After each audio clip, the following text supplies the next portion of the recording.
আসসালামু আলাইকুম গাইস, কেমন আছেন আপনারা সবাই? আশা করি সবাই ভালো আছেন। বরাবরের মতো আবারও চলে আসলাম আরও একটি নতুন রেসিপি নিয়ে। নতুন বললে ভুল হবে, এটা পুরানাই, সবাই জানে।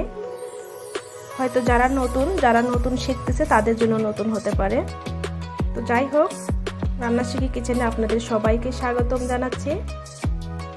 তো এখানে এই যে দেখতে পাচ্ছেন মিষ্টি কুমড়া কেটে নিয়েছি, আর এখানে এই যে পেঁয়াজের ফুলকো এটা নিয়েছি, অল্প করে দিয়েছি এখানে। আর এটা আমি চিনি দিয়ে ভাজবো। তো চিনি দিয়ে কি করে এটা ভাজতে হয় মিষ্টি কুমড়াটা, সেটাই আপনাদের সাথে শেয়ার করব। তাহলে চলুন শুরু করা যাক। এই যে চুলাতে আমি প্যান বসিয়ে দিয়েছি, তো এর মধ্যে আমি তেল দিয়ে দিয়েছি আগে থেকে পরিমাণ মতো। এর মধ্যে আমি এখন দিয়ে দিচ্ছি পেঁয়াজ কুচি, রসুন কুচি,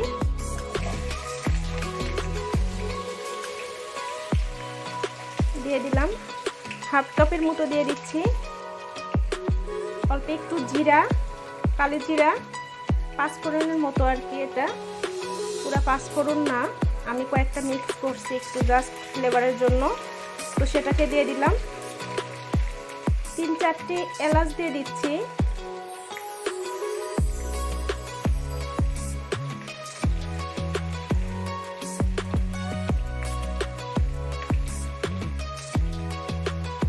পেঁয়াজটা কিছুক্ষণ ভাজা হয়ে আসার পরে আমি কয়েকটা কাঁচামরিচ দিয়ে দিব।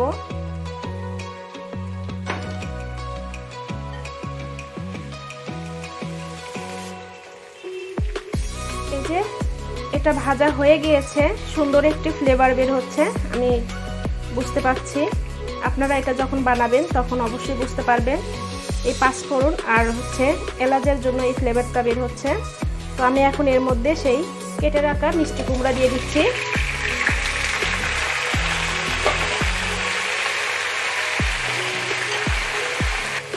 এর মধ্যে আমি এখন একে একে গুঁড়া মশলাগুলো দিয়ে দিচ্ছি।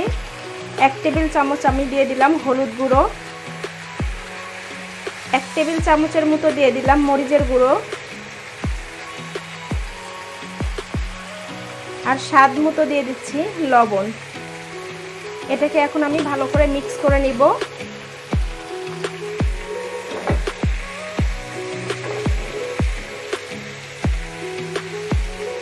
এই যে আমি মিষ্টি কুমড়োটা একটু নাড়াচাড়া করে এটাকে এখন আমি ঢেকে দিব।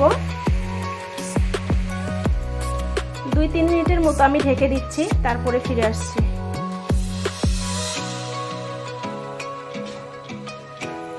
এই যে আমি কিন্তু একটুও ঝোল দেইনি, এখানে আমি চুলাটা কমিয়ে দিয়ে রেখেছিলাম। তো এর মধ্যেই সিদ্ধ হয়ে আসছে। তো আমি এখন এর মধ্যে কিছুটা চিনি দিয়ে দিব, কারণ শুরুতে যদি চিনি দিয়ে দিই মিষ্টি কুমড়োটা সিদ্ধ নাও হতে পারতো। মিষ্টি জাতীয় জিনিসটা একটু পরে দিতে হয়। আর আমি বা আমার বাচ্চারা মিষ্টি খেতে পছন্দ করি, তার জন্য এই মিষ্টি কুমড়াতে চিনি দিয়ে রান্না করি আমি। অনেক পছন্দ করে, সবাই মজা করে খায় আর ভালো হয়। আপনারা ট্রাই করে দেখবেন কেমন লাগে। আর যারা মিষ্টি খেতে পছন্দ করেন না, তারা এমনি রান্না করলেও অনেক সুস্বাদু হবে। বাট এর মধ্যে একটু চিনি দিলে, চিনি না দিয়ে চিংড়ি মাছ দিলে আর একটু ভালো হবে। তো আমি এটা চিনি দিয়ে রান্না করছি বলে চিংড়ি মাছটা দিলাম না, আমি এটা এইভাবেই রান্না করলাম। তো দেখুন বন্ধুরা, কত লাবণীয় হয়েছে দেখতে।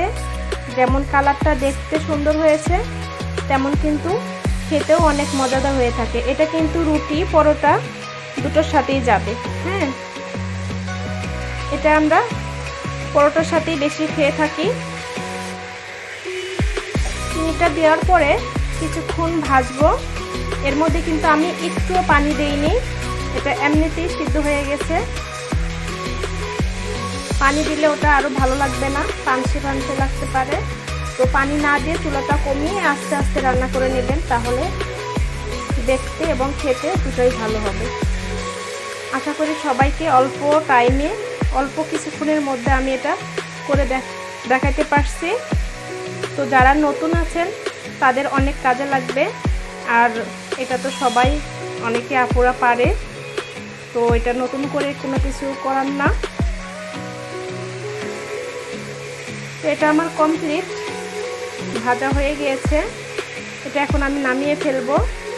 তো বন্ধুরা, রেসিপিটা কেমন লাগলো অবশ্যই কমেন্ট করে জানাবে।